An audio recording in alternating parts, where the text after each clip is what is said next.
What's going on, everyone? So, player that has been linked to the Los Angeles Lakers for literally months. That makes a lot of sense for the Lakers. I mean, makes more sense now than ever before, right? That is Cameron Johnson. There was originally this, narrative that like, hey, Denver is going to need to get off a salary because they want to keep Peyton Watson. We haven't really heard much about Peyton Watson. Supposedly, he wants $25 million or north of $25 million, and that Denver and him have started conversations, right? Which is odd. There's also been reports that that they've had offers for Cameron Johnson, but have turned down all the offers and are operating as a team that it isn't trying to avoid the second apron, is what was said, right? Is what the most recent report that I've seen has said about Denver, right? But then also that it would cost them $400 million in luxury tax to sign Peyton Watson at that $25 million amount, right? You have a Denver team that is notoriously cheap, that didn't want to go into the second apron, doing everything they could to try to avoid the second apron, and every time that they've been in the tax have done everything they can to try to get out of it, right? Like, now all of a sudden it's going to go $400 million into the tax. I would be a little surprised if they've done that. But so far they haven't done anything, right? And Jokic has applied pressure, and they still haven't done anything. Now, a lot of this could be predicated on LeBron, right? Denver seems like they have a belief that, hey, LeBron may end up coming. It also could, even if Denver, let's say Denver believes that we have no shot, LeBron's not coming here, right? Like, there's no shot. Teams that miss out on LeBron are going to now need to repivot elsewhere. So guys like Cameron Johnson, Aaron Gordon, obviously Rui Hachimura, Jonathan Kuminga, guys like that are all going to be more valuable. So Denver could be playing the long game. They could be playing the wait game where it's like, hey, we're just gonna wait and see what LeBron does. But at some point, they're gonna have to make a decision, right? Especially if a team like the Lakers can end up getting off a salary the way that they're trying to get off a salary, right? If they're able to find salary or find that salary dump move in which they're able to clear off 25 plus million. I mean, they could clear up as much as like 30 million. If Jared Vanderbilt's the one tough move, right? Jared Vanderbilt's the one that's like, this might be difficult. If they can get off of Jared Vanderbilt, then things actually kind of get pretty easy for them. So depending on assets, right? Obviously, if you give up all your assets, then, probably not going to be able to get off it. But if they still have even like their pick swap left, they might be able to get off the rest because they're all expiring and they're all small contracts that teams would be more willing to take on because it's easier to trade them, it's easier to package them, it's easier to do things, right? Waive them, stuff like that, right? So there is that path and potential. And then you put Denver in a position where it's like, okay, now what? Are you going to match Peyton Watson if we throw $28 million at him? I mean, you're going to have to pay $400 million in luxury tax at $25 million, right? I don't know what the luxury tax would be at 28, but I imagine it's like going to be, 9 times that like the other one, right? Or 8 times that like the other one. So, I mean, you're talking, another 24 million, like if not more, right? Like, is that something that they'll be willing and open to do? So there is a potential path where the Lakers might be able to put some pressure on Denver. That could be another option.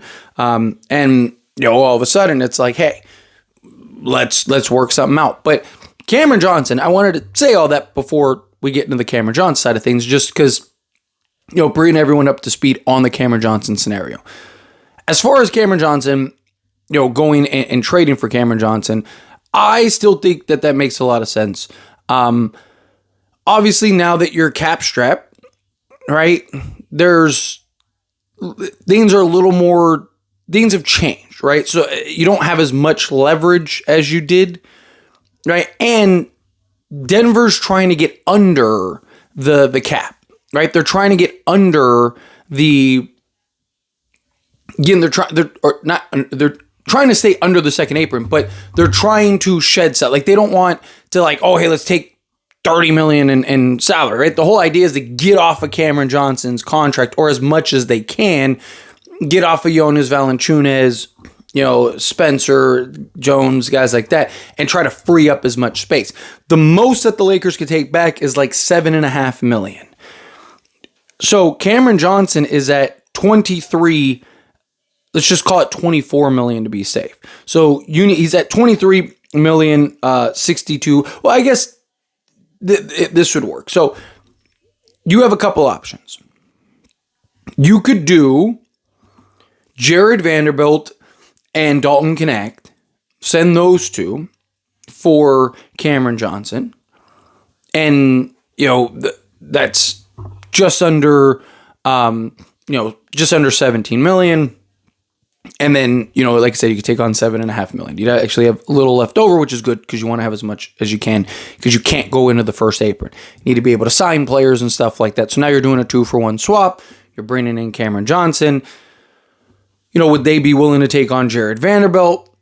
I mean, to keep Peyton Watson, maybe, right? Whether you have to give up assets or not, again, how many assets are those? Because you are still helping them. That salary dump still has value. So 1 second, 2 seconds, if you're doing that. Because, when I talked about Lakers getting an asset in return, it was in taking the entire contract, the entire salary, right? You saw Dorian Finney-Smith for $10 million less ended up going for 3 seconds. Houston had to give up 3 seconds in order to get off of him, right? So what is that equivalent to? 1 first, a first and a second, right? Like, again, so... But now you're not in the spot where it's like, hey, we can just absorb his entire contract. So things have changed as far as, like, again, that leverage of, like, oh, hey, I want, a first, or I want, multiple seconds or whatever, right? So now it's like, okay, kind of in this position where you kind of need somebody, would you be willing to give up, assets in order to acquire that? If I can get off of Jared Vanderbilt, I will. Because the only other option is you have to stack several guys, right? Like, at that point, you're talking, Jake LaRavia, Hardy, right? You're talking Dalton Connect still. That gets you to what, 16 million, right? You may even have to throw in a Bronny James in order to make that happen, in order to make that work. I think you could, because Dalton Connect's like 4 and some change. So you could probably do Jake LaRavia, Dalton Connect, and then Will Hardy. So you could technically, I believe, do those 3 in order to get the trade done, in order to go make the move and land Cameron Johnson. But if you're the Lakers, again, do you want to play that dangerous game for Cameron Johnson where it's like, hey, we got to stay under the apron? And obviously you want to give up as few players as possible, because you need to, especially if you're taking on that kind of money, because you need to be able to have enough wiggle room to go sign those other players, which I'm not really worried about, even if you took on that extra $7.5 million. But, look, they're going to have to figure out a plan. They're going to have to figure out what are they going to want to do. Maybe they want to keep Cameron Johnson. Maybe that's the play. I think more likely than not, it's probably they're waiting on the LeBron scenario, right? Because there were buffing offers, which... either A, the offers don't help their cap situation, which makes sense why they would turn them down. Because the reports were like, hey, Denver's not interested, or not that they're not interested, but they're rebuffing offers is what was said. So the only reason that they would do that is either the trades and the packages are just don't make sense, right? Or it's just, it doesn't help the salary situation. Maybe a team's even willing to give you a first, but it's like, we'd rather get the salary dump than that first, because we're trying to stay under the tax. But like I've said from the beginning, Denver doesn't have to do anything.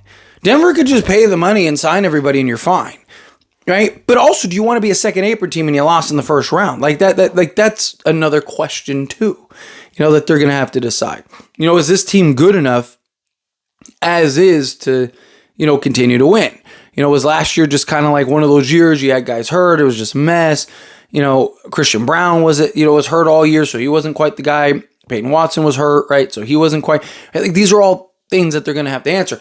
I think more likely than not, it's either A, they're not getting the salary clearing that they need, or B, they're not getting or they want to wait for the LeBron scenario to finish, right? They're waiting for that to clear itself up so that way they can go like, okay, well now, hey, the price of Cameron Johnson just went up, or the price of Aaron Gordon just went up, or whatever, and then see if they can kind of go that route, right? Because, again, teams are going to pivot elsewhere. Oh, we missed out on LeBron. Again, Minnesota, we missed out on LeBron. What if we can get an Aaron Gordon? Or what if we can get a Cameron Johnson? Right? So now price of doing business went up for that. So that's probably my guess, but if you can find a path to go get Cameron Johnson makes more sense now than he ever did, right? Like much more sense now than he ever did. So if you can get him, still give you flexibility, gives you that 3-and-D wing, slot in at the 3, slot in at the 4 for you. I'm all over that. But anyways, always, this is a discussion. Pass question you. Let me know your thoughts and opinions down in the comments below. That being said, if you haven't liked this video, hit that like button. Helps me out. So enjoy these types of videos. Truly appreciate it. Not subscribe channel, hit that subscribe button. Turn the bell notifications. Appreciate y'all. See you in the next one. Thank you.